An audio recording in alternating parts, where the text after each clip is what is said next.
Hello and welcome to Game Changer Live, brought to you by Connors Coaching. We created the show to and this growing community to share topics about positivity, coaching, personal development, mindset, and more. We go live to bring the most authentic and unedited version of ourselves to you, and we start every Wednesday at 3:30 p.m. Pacific Standard Times with occasional guests like today, and together we inspire. Don't forget to join us. If you subscribe to the channel, you can actually join us live in chat today. And you do have to be a member of the channel or a subscribed member of the channel for at least a minute before you can do that. But just hang out with us and chat away. Feel free to let us know what's going on, and I'll read them out as they come in. So I am joined today by Jolynn Mitchell. Jolynn owns Brave Growth. There's a link for her business in the description in case you are curious about her and her business. She specializes in transformational leadership and as a generative team coach. This is live and unedited, like I said. So Jolynn supports teams in helping them find their own voice to support both productivity and positivity. She's focused on working with a practical and holistic approach, leading individuals and teams through exercises, self reflection, and dialogue for a lasting and positive change. Welcome, Jolynn. Thanks, Con. Thank you. How are you? I'm doing good. And we met actually through the local chapter of the International Coaching Federation. We did indeed. We It's a great did. group of So, people. yeah, shout out to them. Um, Yeah, so, tell us about yourself as a coach and also your business, Brave Growth. sure. So I started my career about 30 years ago in the athletic industry and had an absolutely wonderful career.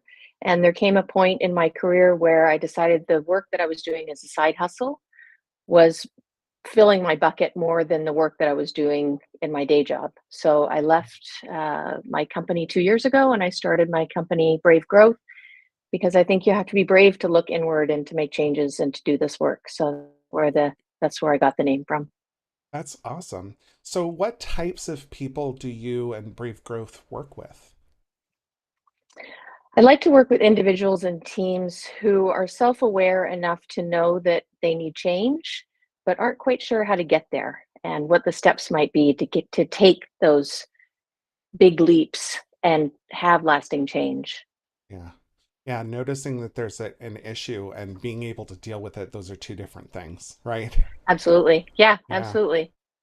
Well, it's clear that you have a passion for team coaching, but I'm curious how you came to that specific niche of coaching and what about team coaching speaks to you.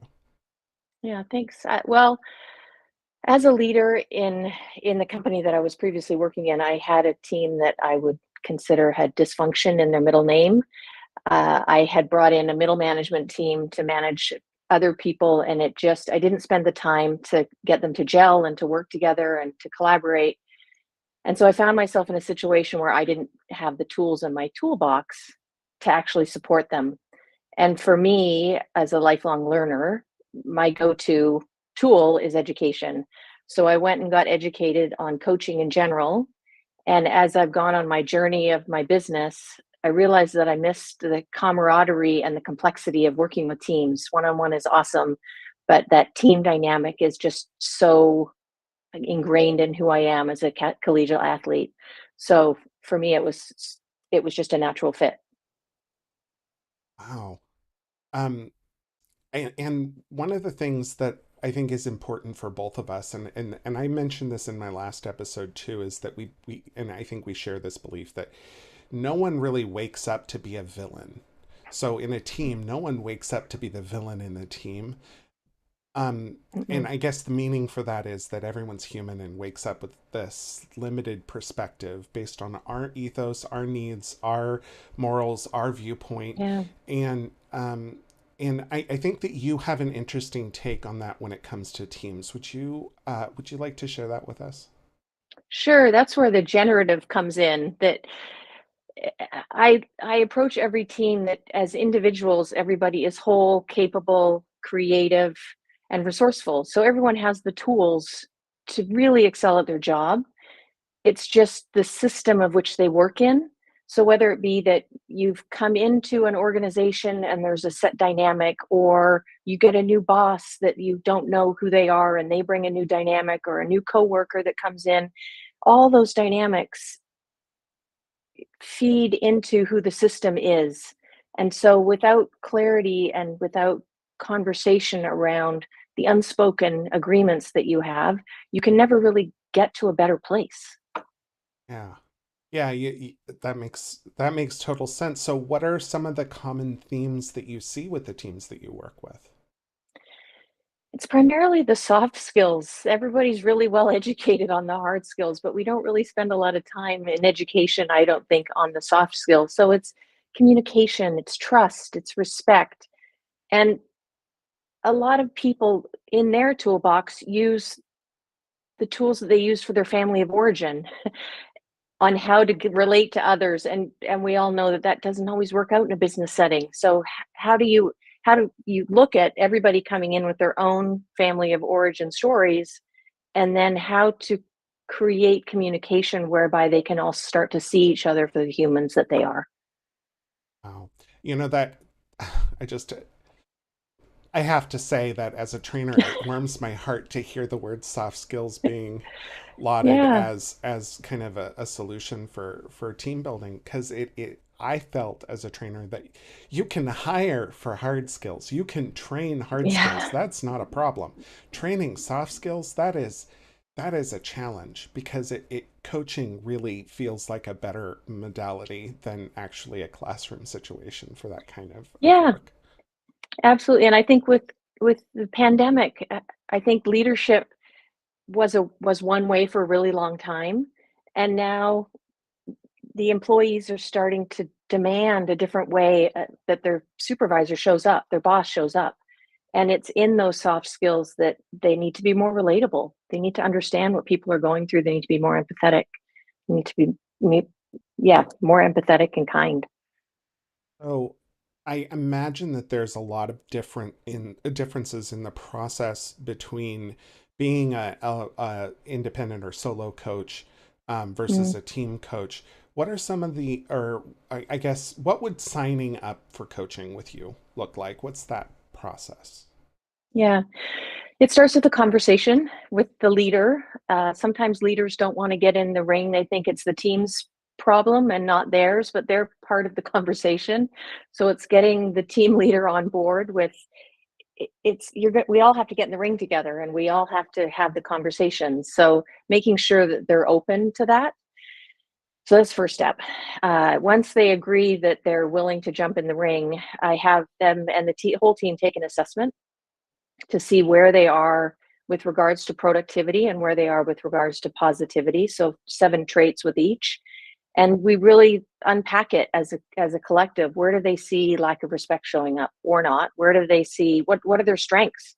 Where do they really excel, and where do they really need some help and or at least observation of the skill set that's coming to the front Hmm. and center with regards to that. So we start with that, then we unpack it, as I mentioned. We do team exercises. We come up with agreements on how the team is going to collectively work together. What do they want to work on as a collective? We're not going to pick all 14. Let's pick 2 or 3 and see how that can fill out the other areas. I had one team that I worked with that had a 33% increase in respect.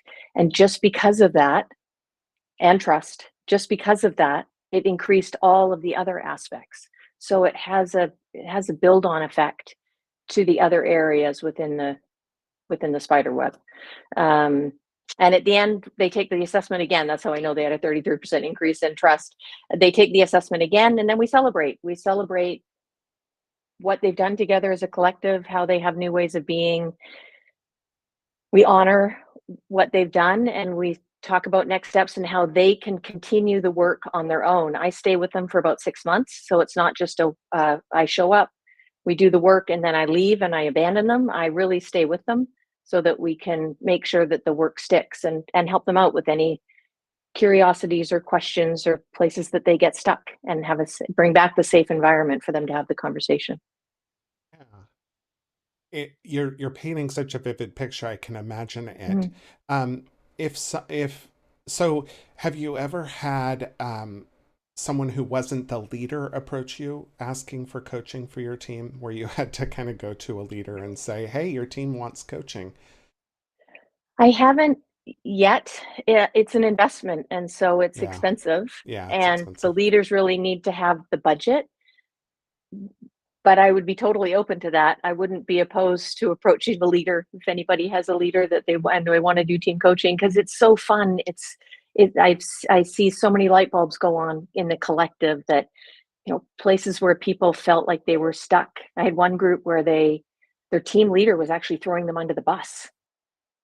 And so in the conversation, we talked about it with the team leader in the room, the impact that that was having on people, the behaviors that she was showing, how might she change the behaviors, what agreements could they come up with collectively to have that stop happening. So it's rich and supportive and kind and fun. Sounds awesome. So you mentioned kind of agreements. Are those, I guess my question is, are those deliverables, or what deliverables do you have and what do those look like? And I guess, how do the teams shift? I have so many questions. I love questions. I think the team shifts in what I love about the work that I do is I use two different modalities. So I use generative team coaching, which is everybody's whole, resourceful, capable, creative. And I use an assessment tool. So the assessment tool really gives numbers to where they start and where they finish. So beyond that, we also come up with a set of agreements on how the teams are going to work together collectively and how they're going to hold each other accountable, which is a really important part of it, because it's great to have team agreements, but if you're not going to hold each other accountable, then it just falls flat. Yeah. And they don't have to be serious accountabilities. I had one team that came up with they were always late. They always started their meetings late, and it was like one or two people that caused that riff, making everybody else wait for them or have to repeat what they had said in the meeting if they started out late. So they came up with an agreement that all meetings would start on time, and they were going to hold each other accountable by the last person that showed up to the meeting had to sing a song of somebody else's choice a cappella to the group. That sounds So like it's punishment, but not right. Well, serious, you know. but fun. Yeah, but Yeah. okay, so like, oh, let's make it fun. Let's Yeah. we can be serious in lots of places in our work, but we spend 8 to 10 hours a day with these people. Like, let's make it light and fun and not so serious. And guess what? People stopped showing up late to meetings. They didn't want to sing a cappella. I bet they did. I bet Yeah. they did. Well, we've kind of blasted through a lot of what I was curious about. Are there other topics that you want to add or kind of mention with regards to team coaching? It's different than any other modality of coaching. It's not group coaching. It's not looking at Yeah. individuals and sending them away with tools. It really is an opportunity to allow. I sit as the observer, and my job as the team coach is to name what's happening in the room. Hey, I'm noticing that nobody's saying anything when so and so talks. I'm noticing that there's some angst in the group. So I just notice, and then I let them unpack it. Mhm. So it really hits somatically, meaning in the body, of coming up with solutions on how to work together. And I do it in a safe way so that it's not when you said Yeah. something, that person said something. I just say, hey, I'm noticing that everyone's really quiet today. The energy seems really low. Is everything going on? Or is anything going on? Yeah. So in being helpful and a guide and providing a safe environment for them, I liken it to a sandbox. So let's come into the sandbox and play together and see what we can come up with. Because to your point earlier, no one goes to work every day to have a crappy day. No. We spend a No one. lot of time there. Yeah. So we should have fun together. And a lot of times it's a conversation or two or 10 that will actually get people invigorated to come into work every day. And it helps with retention, it helps with joy, it helps with respect and trust, and people really showing up to work engaged. Yeah, and feeling like there's people who have your back and that you're supported. It's Yeah, like a family in it all it, intents and it is. purposes. Right. One of the things that occurred to me is, and this is kind of a meta conversation around coaching itself. Mm, That is true for ICF coaches in general. Um, but if you hired a consultant for team coaching or team consulting, that they wanted hmm to work on the team dynamics, so we're going to hire a consultant who specialized in this. The consultant would go in with answers. The consultant would go in Yeah, with it's true. solutions and answers and corrections and templates and all sorts of things. But hmm I think that I think so. What makes that different from coaching? I guess I know the answer to that, but I'd love for it to be in your words. So I think the difference is that I don't go in with a template. I don't go in with a preconceived notion of where I want the team to get to. I would like them collectively to be in better relationship with each other, but ultimately it's up to them to do the work, and it's up to them to define the work that they want to do, and I will support them in every endeavor. I worked with a team just the other day on agreements, and they talked about feedback. Well, I have a tool in my toolbox about giving feedback. So I immediately pivoted and said, well, let's talk about feedback. What do each of you need? How do each of you want feedback? And so we kind of left the team coaching, and we still were in group, we were still in dynamic, but I offered the opportunity for each one of the people to say, I want it immediately. One of was the leader, she co-founder of the company, said, I hate feedback. And all of them looked at her like, what? But she was being honest, and she doesn't like feedback. So if you give it to her, you got to give her an hour or two to process it, and then she'll come back and have a conversation. None of them knew that. What a So game changer that would be. Sorry, pun yeah, intended, because it's the name of the show. But what a game changer that yeah, would be if you knew that about a manager. It's safe to give them absolutely. feedback if hmm you know that rule and say, "Hey, I'm gonna give this to you and let you sit with it because I know that isn't your favorite thing, but you're Right. gonna want to hear this." Yeah. And so now the next time I work with them, one of my offers is going to be, okay, now that you know how you want the feedback given in what format, immediately right after via email, in a check-in, how does feedback happen? How is it received and how is it given? Yeah. Yeah, and so you're kind of taking the unspoken and making it spoken. Right. Um, and yeah, And giving that's them tools to play with, to try on. Okay. So between now and when we meet the next time, I want you to give two people in this team feedback. And I want the person who gets the feedback to give you feedback on how it was given. homework. And it creates a homework, and it just creates this fun dynamic, so people are just Um, human. They want to show up their best way every day. Absolutely. Yeah, no one wants to be the villain in someone else's story. No one wants to be Mm-mm. the damsel in distress in their own story either. And Right. so, if anyone here that's watching this or watching it in the future that's curious about what it would be like to work with you or their team, or they feel like their team could really benefit from you and your coaching, how could they best get in touch with you? And just FYI, there is a link to your website in the description for the video. Okay. Well, I'd love to connect with people on LinkedIn. I post on LinkedIn quite often so they can kind of hear my voice and the suggestions that I throw out to the universe on how to be a better leader. As well as that, they can email me directly at jolynn.mitchell@brave-growth.com, and or my website, which is already on the site, but it's www.brave-growth.com.